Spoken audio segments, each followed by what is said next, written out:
This week on the Computer Chronicles, the conclusion of our special series on Hi-Tech Hawaii. We'll take you to the Travle Army Medical Center in Honolulu, a pioneer in the development of internet-based telemedicine. We'll visit Sea Life Park on Oahu, a beta test site for a revolutionary new technology in waste management. This little school on the island of Kauai probably has more computers than the school in your neighborhood. We'll tell you why. And even the florists here in Hawaii are going high-tech. Forget sheep, they're cloning flowers. The final part of our series on Hi-Tech Hawaii coming up next on the Computer Chronicles. Computer Chronicles is made possible in part by PC to PC, the online computer migration service from PC First, moving files, applications, and preferences from your old computer to your new one. And by Upside Events, presenting the Digital Lifestyle Revolution Conference, where people and technology intersect. If they knew about these dreams... If you're a computer gamer, you no doubt know about the hot new video game, Final Fantasy. Well, the guys who wrote it are based right here in Hawaii. They work with a game developer in Honolulu called Square USA. Digital Island has been an extremely successful internet startup. They built their business here on Oahu and have become a leading supplier of e-business hosting services and convergence media content. But despite the many civilian high-tech success stories here, the military side of high-tech is never far away in Hawaii. And one of the most exciting internet-based technology solutions is being developed right here at Travle Army Medical Center. This is eHealth, a telemedicine project, which is the brainchild of Dr. Donald Person, Chief of Pediatrics at Travle and a passionate believer in using the internet to solve healthcare problems. Most of the patients being treated through the eHealth system are Pacific Islanders, scattered throughout hundreds of very remote locations. So access to the expertise at Travle is critical for getting them needed health care.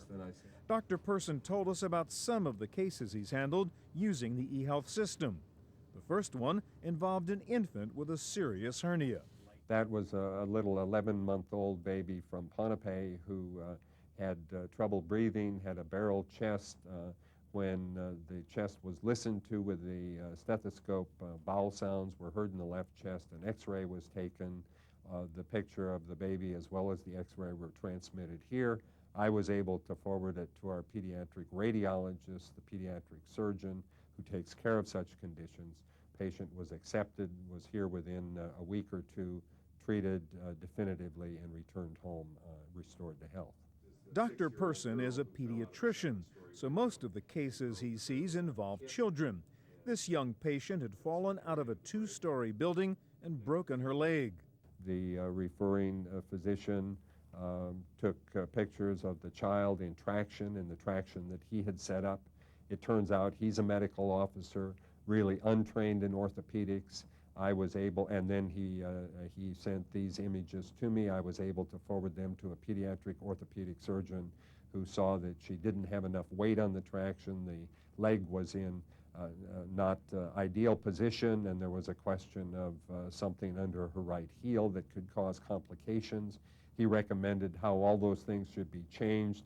The provider in Ponape took an x-ray. Now that the traction had been increased, the position had been improved, and the fracture site was much closer opposed, and we avoided what would have easily been a $20,000 or more evacuation here to Travle. She was able to stay at home and not leave her family, and I am told that she has recovered completely and is well.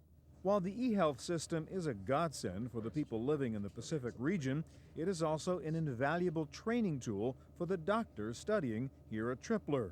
The conditions of these peoples from the Western Pacific are those that we don't see in the United States anymore. So there are a number of areas. For example, kidney stones are a tremendous problem out here. The problems of tropical diseases, infectious diseases, cancers of the head and neck, gynecologic cancers, and so on. They are often at a very advanced stage in these patients. And so for our trainees, it's the one and only opportunity they're going to get to to develop the expertise needed to take care of these kinds of patients. This was a case in which the e-health system probably saved this boy's life, thanks to a quick and accurate diagnosis by the doctors at Travle. He developed what's called subcutaneous emphysema, where air escaping the lungs got under the skin throughout his entire body, to include encasing his lungs into his abdomen, around his spinal cord, into his brain. And he was sent here again based on the images. We were able to do an emergency tracheostomy. The air dissipated, the tracheostomy was closed, and he was returned home, restored to health in a week or so. While the main emphasis in the e-health program is on treating children, the doctors here at Travle are also using telemedicine to treat adults. This was the case of a woman who had developed an immense tumor on her shoulder. When we saw images of it and x-rays of it, I was able to forward that to the radiologists, to orthopedic surgeons, to an oncologic surgeon, a tumor surgeon. We accepted this case, brought her to Travle, did an amputation of the tumor and her arm, and it was an osteosarcoma, but there was no evidence of tumor involvement at the amputation site. So she, although she lost her right arm and the tumor, she has been restored to health and should have a normal life expectancy.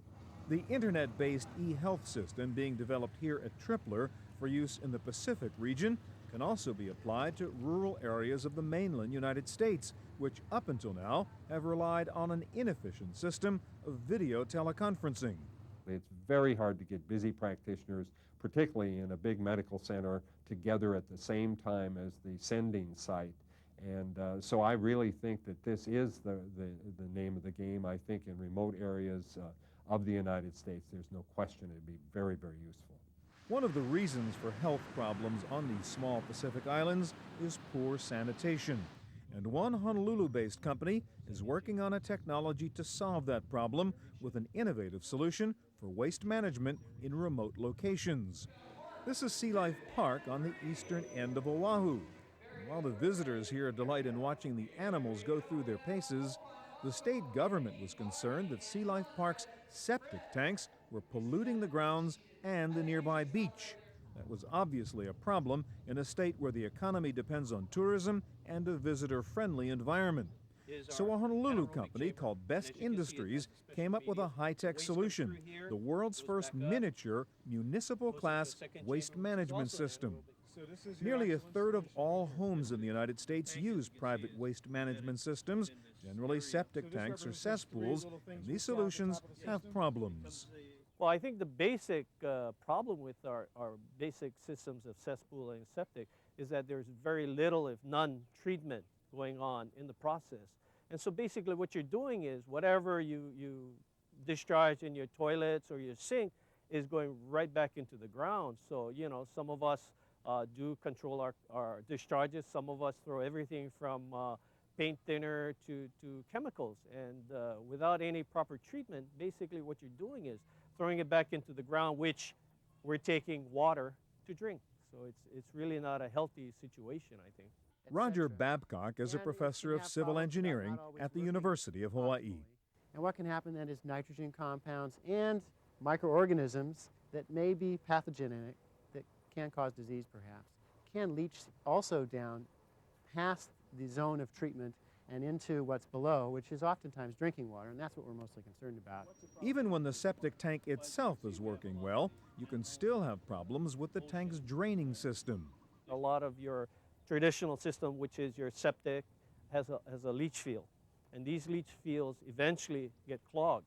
So basically, maybe 10, 15 years down the road, you're going to have to go in there and re-dig this out at a cost. And as you add up the costs 10, 15 years from now, people are finding out that they're spending more than if they went with our type of system. The high-tech innovation from Best Industries was this miniaturized waste treatment plant called Oasis that has 5 separate chambers which completely treat the sewage to the point where the wastewater can actually be reused. What Best Industries has done with its Oasis technology has turned the waste management business upside down. But these 5 processes is basically something like what you would have at a central sewer treatment plant. And so what we've been able to do is take a treatment plant the size of a mini city and put it into a modular, smaller system and take it to the site. Instead of the waste going to the treatment plant, we're taking the treatment plant to the waste.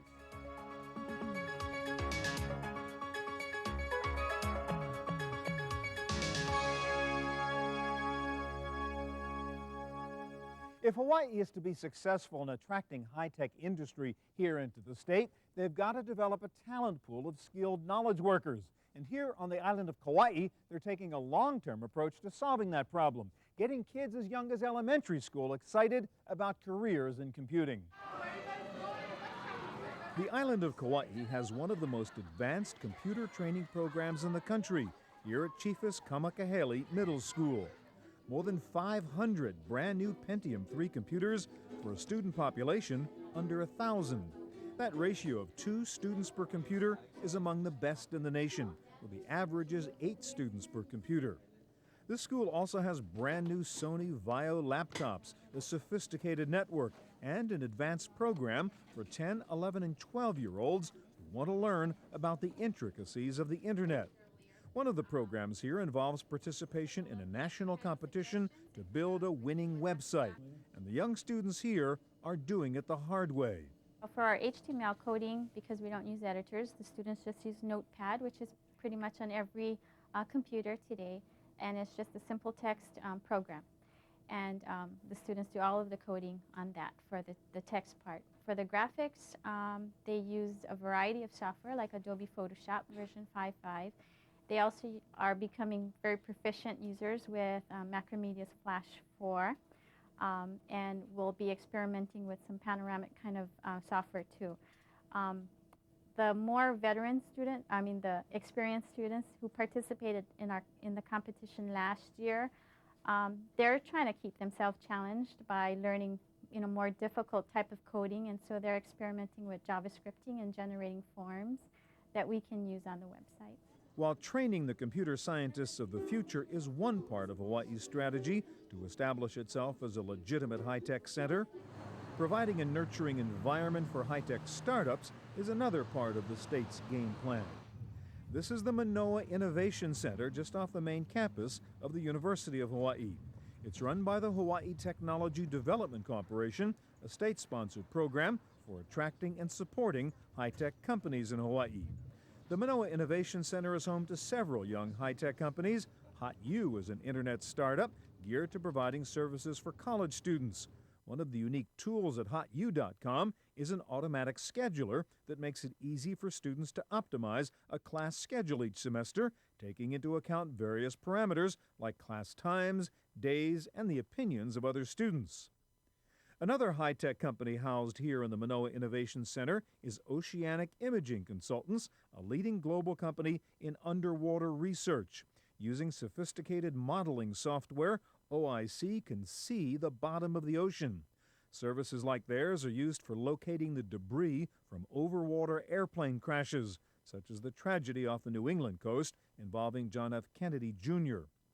Innovaware is another fast-track high-tech company which grew up here at the Manoa Innovation Center. It provides customer care services for internet companies such as billing and account management. Though Oahu is the main center of high-tech development here in Hawaii, the smaller island of Maui has been one of the most aggressive in terms of courting new high-tech companies. One reason is its young new mayor, James Apana, whose first action after being elected was to go to the mainland and try to find high-tech companies willing to invest in Hawaii. I jumped on the plane with a few of my directors. We knocked on doors in East Coast as well as the West Coast, knocking on Silicon company doors saying, I'm a new mayor, I'm exciting, I'm new, I want to give you incentives. What will it take to bring you to Maui County? And they said, that's fine, that's dandy, the quality of life is good, there's no traffic. Where are the people I'm going to hire? And I talked about my college on the other island, on Oahu. I said, that's fine, but it's quite a bit away. I talked about Maui Community College and all that they have done, and they said that's fine, it's not quite good enough. There was some interest in Maui, but Mayor Apana did not want to turn his island into a body factory, where the people of Maui would nominally work in high-tech, but with low-level, dead-end jobs. A lot of people offered us call centers here in Hawaii. It's something I, as a mayor, decided that's not what I wanted for my community. I could not see we building a large factory or telephone room, 300 employees taking a steak knife order, and at the ring of the bell, 300 employees would come in and 300 would come out, and my roads would be all congested. When you get hired to be a phone operator, you're at the height of your career. This is not the type of industry I wanted. I wanted more of the technical or the more creative side. It fits our community better. Maui is one of the premier leisure destinations in the world, so perhaps more than anywhere else, it has to counter the perception that no one takes work seriously here because of the laid-back vacation atmosphere. In many other different type of industries, being a leisure state or a vacation state is a negative. For us in the high-tech, we took something that was a negative into a positive. We told the companies, imagine your creators, the creative people. They're young, they're energetic, they're outdoors people. They can go windsurfing in the morning, they can go surfing, and in 10 minutes they'll be in the office working. And they can work late at night and go to a nice Pacific Rim dinner.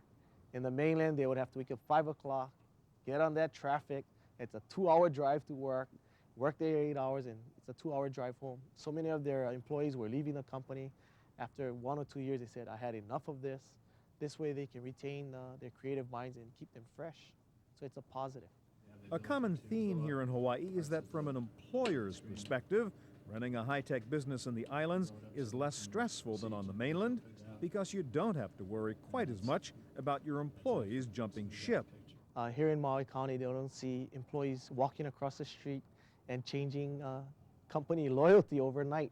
I mean, in Silicon, they put restaurants on campus because they're afraid if they go off campus to eat, they may never come back.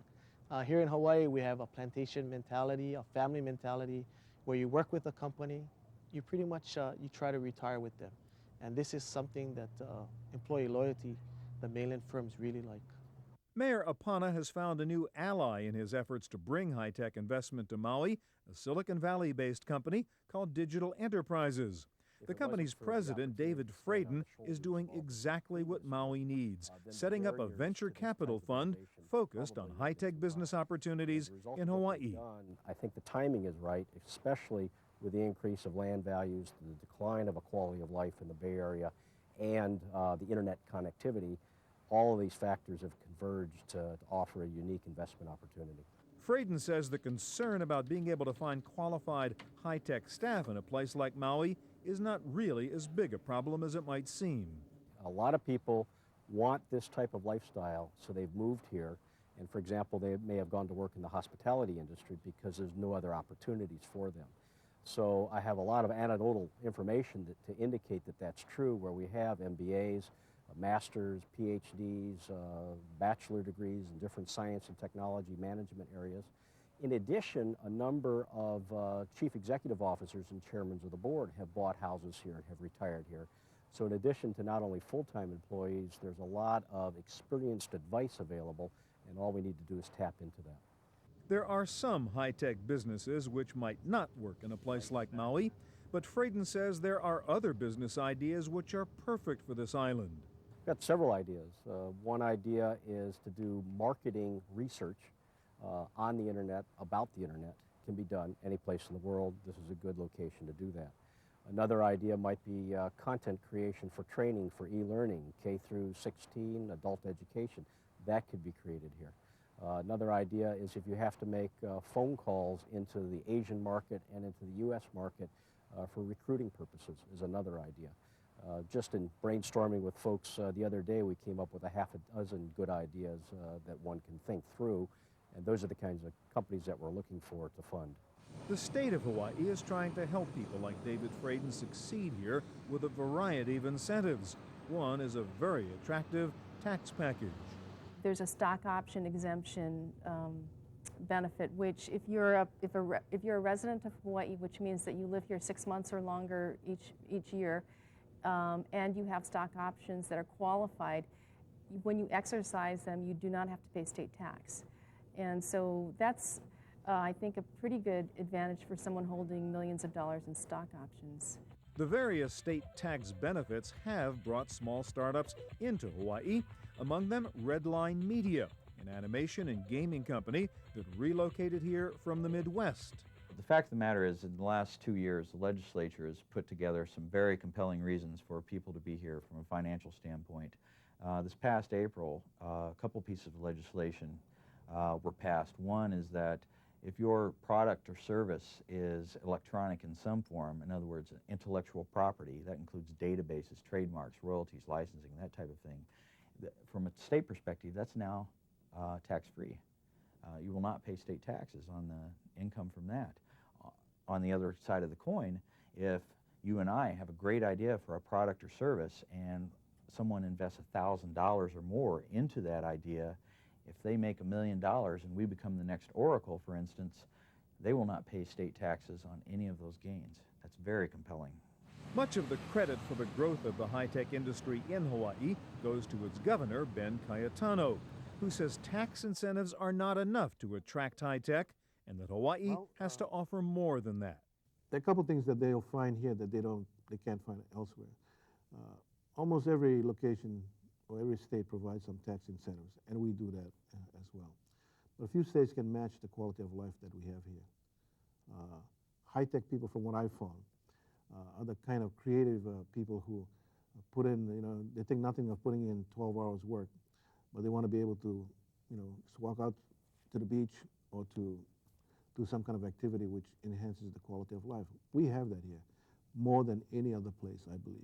In addition to lifestyle, Hawaii is trying to offer other advantages to high-tech companies willing to locate here, like the Manoa Innovation Center in Honolulu, the incubator funded by the state's High Technology Development Corporation.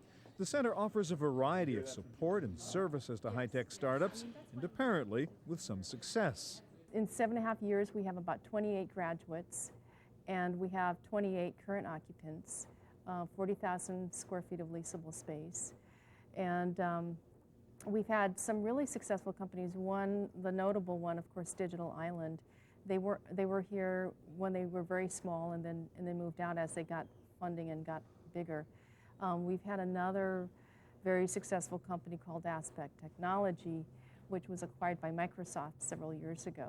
One possible concern for high-tech companies thinking of moving to Hawaii is the labor environment.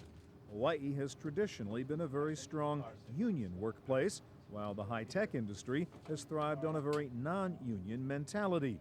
But Governor Cayetano doesn't see that as a problem for high-tech in Hawaii.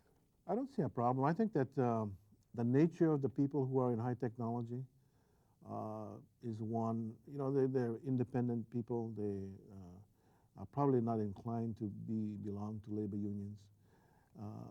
They're very creative, and I think that the makeup of the high-tech industry here, even right now, is one where you don't find the unions really involved.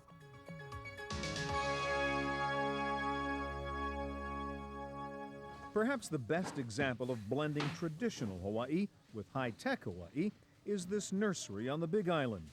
For years, as part of its agricultural past, Hawaii has been one of the top 5 states in the country for growing and exporting decorative plants and flowers. Up until now, it's been a more or less old-fashioned business. The computers and the internet have changed all of that. To the casual consumer, a plant is a plant and a flower is a flower. But when you're in the business of selling plants and flowers, you learn that to be successful, your plants have to be perfect and have something called good conformation. Conformation is very critical when you're trying to get the best presentation of a blooming anthurium plant or any other blooming plant. We want something that is upright. We want something that where the flowers rise above the foliage. You want it to be floriferous. If you think growing flowers is an old economy business, you are wrong. That was the past.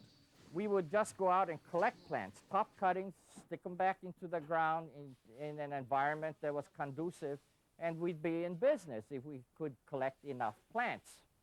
Now, in the propagation end of things, we it was very primitive. It's referred to as vegetative propagation, and something that has been going on since biblical times. You've probably heard of Dolly, the cloned sheep. Well, cloning has come big time to the horticultural industry in Hawaii, where they now clone plants because it is a more efficient way to create perfect flowers compared to the methods of the good old days. At that time, if you had one brand new, very precious new variety, it would take you 25 to 20 years to have enough to fill an acre of planting material. Today, using cloning technology, we can do that and accomplish that of 25,000 plants per acre within a period of 3 years. Not only are florists using cloning to create their products, they are increasingly using the internet to sell them, direct to consumers, and for a very good reason. The wholesaler, the distributor, they tend to focus on price. The consumer focuses more on quality and service response, dependability, communication capacity or ability, and this is why the internet market is getting to be very, very attractive to entrepreneurs in the horticulture business from Hawaii. The response from a wholesaler is one of price. The response from Mrs. and Miss America is, how beautiful is it? How beautiful it is. And a first experience with that consumer translates to maybe a lifetime or a long-term relationship. Despite some notable successes in nurturing high-tech companies in Hawaii, no one here thinks that this island paradise will ever become a major technology center, but they do think there is a lot of opportunity for high-tech growth in the 50th state. I think Hawaii, many high-tech companies have found, is really kind of a diamond in the rough for companies which want to do business in Asia and the Pacific, for companies who think that it's important for their employees to go to a place where they have good engineering schools, good technology infrastructure, and a great quality of life. Hawaii is the place. We don't think Hawaii will become a Silicon Valley, and I don't think we want it to become a Silicon Valley, but we think that Hawaii can become a place where high-tech can be very, very successful, and already we have people who have found that out. That concludes our look at high-tech in Hawaii. For the Computer Chronicles, I'm Stuart Chaffee. Computer Chronicles is made